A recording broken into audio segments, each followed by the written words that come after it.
Hey there, guys. It's time to look at our ancient civilizations. Unfortunately, I couldn't get all the information I wanted to into a single slideshow and have it be a manageable length. So I'm going to go through Mesopotamia and Egypt today, and the Indus Valley civilization and China tomorrow. I'm also going to go through both of these kind of quickly. Please, please, please pause them. I'm going to be going through bare bones stuff because again, Unit 1 is only 5% of our course, so we're not going to spend a huge amount of time on it. All right, keep in mind, early civilizations are mostly focused on because they start the stuff that will eventually be used by other people, writing codified laws, cities, trade networks, and money. We talked about most of that stuff in the last cartoon. Okay, so Mesopotamia. Is your vocab word today. It means the land between two rivers. It refers to an area that nowadays is pretty much the country of Iraq, which, as you can see on the map, with a little bit of other stuff, you can see what's now the coastal regions of Turkey and Syria, Jordan and Israel over here. You can also see it extends a bit into what is now Iran over here. But by and large, Mesopotamia, land between two rivers, Iraq, it's the only one of these regions that you probably haven't heard of before. Mesopotamian civilization is probably the oldest settled society, as you're probably well aware. Outside of those rivers, Iraq and the area around it is largely desert. Hunter-gatherers are constantly moving. They don't want to walk through a desert every year, so it makes sense to be the first place to settle down. By 3500 BCE, we see the first of the civilizations that's going to develop in the Mesopotamian region. We're going to look at a lot of these empires very, very quickly. Aside from the first one, you should write some stuff about the first one, but aside from the first one, you shouldn't write more than like a sentence about any of these other groups. So let's get rolling.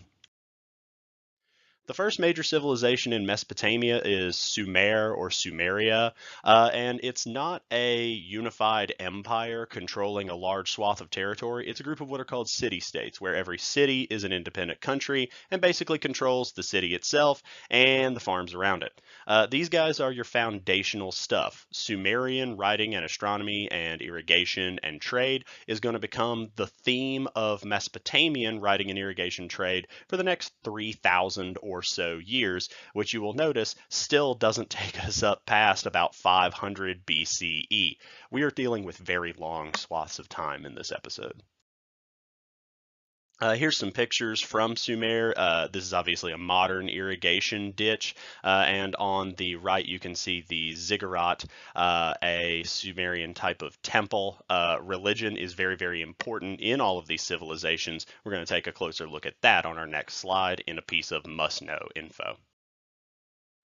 Okay, so early on, the Mesopotamians probably put power in the hands of priests. The gods were unpredictable and capricious. Mesopotamian gods are not kind and gentle. They're kind of mean-spirited. According to the first written work of literature, the Epic of Gilgamesh, the gods tried to wipe out humanity in a giant flood because they were being too loud. Now compare that with a story you're probably all familiar with, the story of Noah's Ark, and you'll notice that there's some similarities there, but also some differences. Kings gradually gain in power as various cities start to fight each other, and eventually, and this is a critical time to know this, eventually kings will claim political and religious power. They will combine the two of those, generally by marrying the high priestess of a city or by being a priest themselves. It varied from place to place. Just know, though, that it's a combination of religious and political power. It is not just one separate from the other. There's no such thing as separation of church and state. You'll see some of that on the second day of class. We're going to look at a law code, and you will be surprised at how it starts, because it starts by basically the leader in question saying, "The gods picked me to give these laws to you." So remember, very religious era. Here's a picture of Sumerian society. You can kind of see it's organized top to bottom. You've got a kingly and priestly class at the top, then some merchants and traders in the middle, and down at the bottom, farmers and slaves. You can also read that description down at the bottom. The second major Mesopotamian empire are the Akkadians, and this is a true empire. The Sumerian city-state of Akkad began to conquer other city-states. They have the world's first professional army. They are the first people to say, you're a soldier, not just a farmer who occasionally stabs people. That's a big deal, but you will notice that this is a pretty short-lived civilization, only about 150 years. And as a result, we're not going to dwell on it too much more. So if you're writing, and this is the last time I'm doing this, if you're writing, your one-sentence summary of the Akkadians should be First Empire had professional soldiers. That's it. That's all you really need. Put the dates just to give you an idea, but I'm not going to ask you when the Akkadian Empire fell. Number 3, Babylon. Babylon is the city-state that gives us, the empire that gives us the most famous ancient law code. They are a power in the region for, a couple hundred years, and then they go away too. Here's the law code that we're going to look at on Tuesday. There it is. You can see on the right, it's this 7-foot tall pillar. On the left, you can see a sample of it as well. So next on our list, we have the Hittites. The Hittites are a civilization that developed iron first. That's their major contribution to world history. They lived up in what is now Turkey. We're not really sure what happened to them. Somewhere around 1100 BCE, a lot of the civilizations in this area collapsed. It's what's called the Bronze Age collapse, even though the Hittites were using iron. We don't really know what happened to them. There's a lot of fun theories. You can find them online. Please use reputable theories regarding the Bronze Age collapse. Do not tell me that aliens did it. Number 5, the Assyrians. The Assyrians, as you can see on the map here, conquered a huge amount of territory. I mean, they eventually held everything from Mesopotamia down to Egypt, and the only thing you need to know about them is basically the Assyrians are really good at conquering and also unreasonably cruel. I used to have a part in this slideshow that showed some of the Assyrian chronicles, but instead of that, I'm just going to show you a picture. Okay, so at first glance, this scene doesn't look overly messed up. I mean, we have here on the right a king and queen. You can tell because they're drinking wine out of these shallow little bowls, and the queen is being fanned by the lady to her left. But it doesn't look overly messed up until you look a little bit further to the left and you find that. That is the head of the king of Elam, a kingdom that had recently been conquered by the Assyrians. This gets better. That lady right there, who I am drawing an arrow to, that lady right there was the Elamite king's wife. She's now the wife of the Assyrian king. So yeah, there's one way to meet your new spouse, by killing their old spouse and hanging his head in your garden. The Assyrians weren't the best people to live under. One of the groups that helped take out the Assyrians, and the last one you're writing down, is the Persian Empire. Technically the Achaemenid Persian Empire, but we'll handle that later. You just need to write the Persians. They took over the area in 539, and that's officially in Unit 2, so you don't need to write anything else about them right now.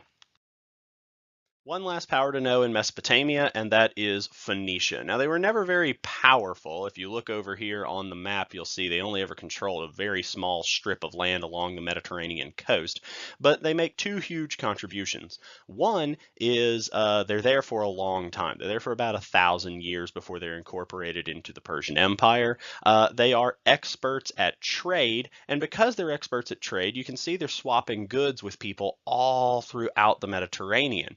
Because of that, they got rid of Sumer's cuneiform and Egypt's hieroglyphs, which are both really complicated systems, and they developed a much simpler system of writing.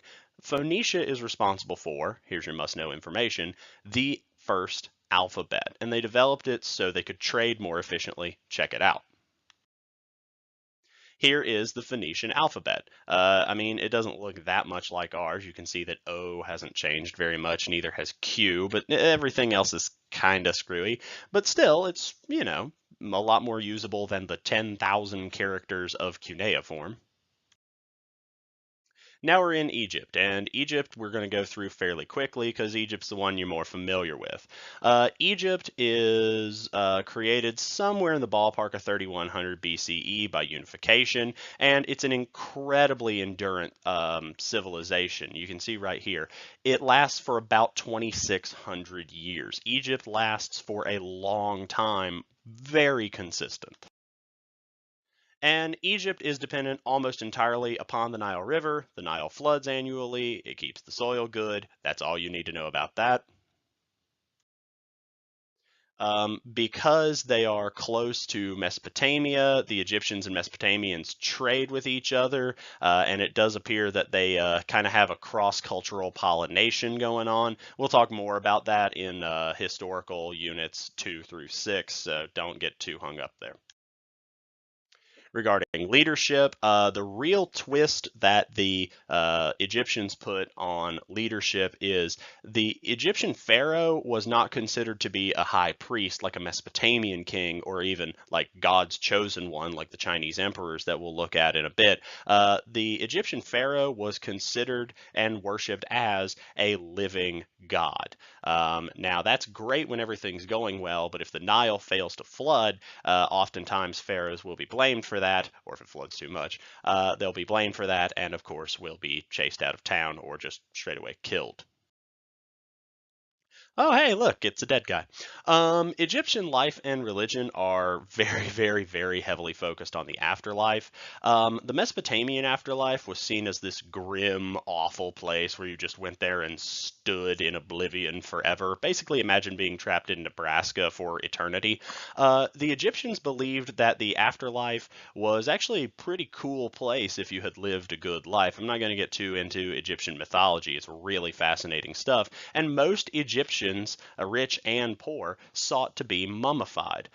This guy right here is actually the same pharaoh that I just showed you a statue of on the previous slide, only, you know, in this case, slightly deader. As for culture, look, it's another ancient society. In fact, I used this image in one of my cartoons. Kings and priests at the top, farmers and slaves at the bottom, soldiers and craftsmen somewhere in the middle. Here's the Rosetta Stone that lets us read hieroglyphs. They had writing, characteristics of civilization. And here's the last one. So Egyptian history is divided into three kingdoms with three intermediate periods. You have the Old Kingdom, really long ago, the Middle Kingdom, still a long time ago, and the New Kingdom, which is the most recent, but also still a really long time ago. I didn't put the dates on those because, guys, you will not need to know them unless you become an Egyptologist. You do need to put, just for thematic's sake and to unify Mesopotamia with Egypt, in 525 BC, Egypt is conquered by the Persians, just like the Mesopotamian region had been about 14 years prior. Sorry if I didn't do the math right. That is all for today. I will be posting this, or excuse me, I'll be posting another one of these slideshows that will be shorter, I promise, on our website. Let's see, tomorrow probably we'll cover China and the Indus Valley, and that will be it for Unit 1. So, you know, write any questions you have. You can email them to me, or you can ask me on Tuesday, because we will do a bit of test review / summer review on Tuesday. On Monday, we're going to do some map stuff, go over the syllabus, and look at your book and your answers for that, but I'll include more information on that in our next video. Hope you learned something. See you tomorrow.